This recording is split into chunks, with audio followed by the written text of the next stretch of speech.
Kunle did not know the first crack had already formed. It began at home. Not with a message, not with a photograph. With a phone call he took in the hallway, voice lowered but not low enough. What do you want, Kemi? His wife had come out of the bedroom to ask if he wanted tea. She stopped when she heard her name. Lady, you promised that part would never leave this house. I want you to remember that I could have destroyed you. I chose not to. And she will never know the difference. Please, don't tell her. Her hand tightened on the wall. The wife stepped back slowly before he could see her, heart beating too fast. There are only a few reasons a husband says don't tell her, and none of them are good. From that moment, everything changed.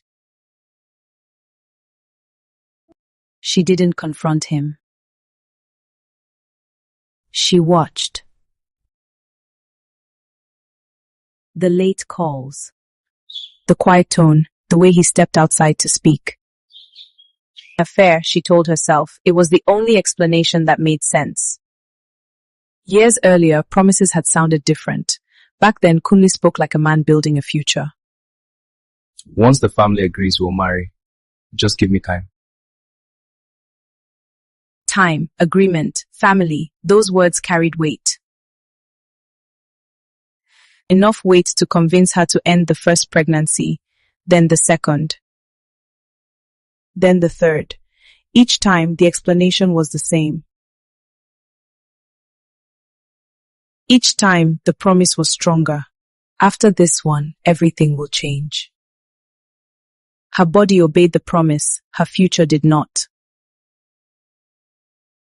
The final procedure lasted longer than expected. The clinic smelled like antiseptic and fear. Kemi remembered the light first. Too bright, too white, too honest. She lay on the narrow bed, staring at the ceiling while the nurse adjusted the drip. Where is your husband? He's on his way. He wasn't. Kunle had sent money, then a message.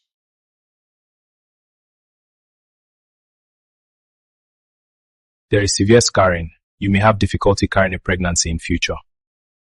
Kemi didn't cry. She nodded, signed, left. Outside the clinic, she called Kunle. He didn't pick. 2 days later, he replied. Let's talk when things settle.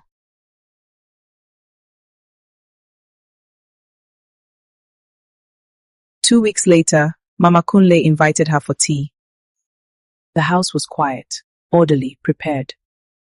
Mama Kunle did not raise her voice. She did not insult her. These things happen.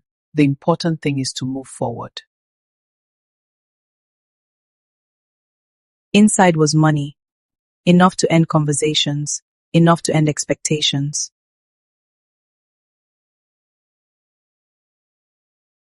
We don't fight women. We reposition them.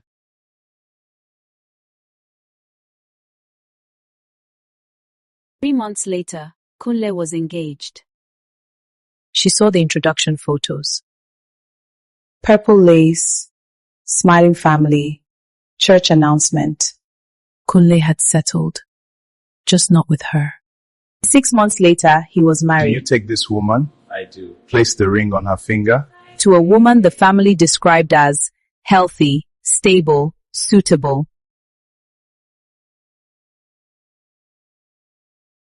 At the wedding, Kemi stood at the back. She did not cry because something inside her had already shifted. Something inside her didn't break. It hardened. Revenge didn't come like anger. It came like quiet, like patience, like a decision to stay close enough to watch. Years passed before their lives crossed again. Church, welfare group, same prayers, same smiles, same language of endurance. Kunle's wife was not arrogant. That surprised her. She was careful, soft. Thank you for helping me settle in. Everybody says you've been here for years. Careful words. Eyes that checked for approval before finishing a sentence. The kind of woman who tried very hard to be good. You'll be fine here. At that time, she meant something else. You'll learn to endure. That was when the plan changed. Not the revenge, the direction. Back to present, Kemi had intended to collect money, quietly, slowly, a financial correction for what had been taken. But the night of the vigil showed her something else. The wife was exhausted, trusting, unprotected. And in families like Kunle's, love does not protect women. Leverage does. The photograph was never meant to destroy her. It was meant to create pressure. Pressure moved Kunle. Fear made him act faster than emotion ever would. And when he called Kemi, his first question confirmed everything. How much? That was when she knew. He had not changed. He still solved problems with money. In his world, every problem had a price. So next time she called, she raised the price. Not cash. Security. A property, in the wife's name, only her name. No family clause, no silent transfer. At first, he refused. No, absolutely not.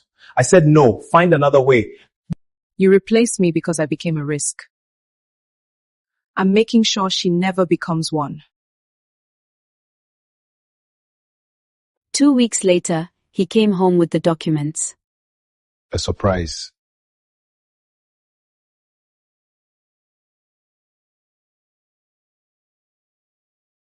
For me? You deserve security. Not I was wrong. Not I betrayed you. Security. She felt something colder than gratitude. She smiled back. But something inside her shifted. Because guilty men gave gifts, and guilty men did not confess unless they were cornered. That night, after he slept, she called Kemi.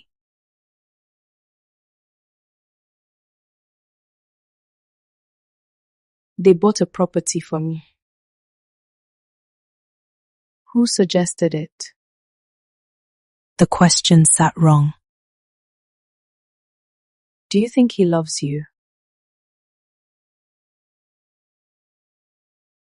If you ask me, I think he doesn't like risk. The call ended. The words stayed. Remembering what Kemi said, she thought, if it was a gift, why did it feel like compensation? The pieces began to rearrange. Next day, she went to Kemi's house without calling.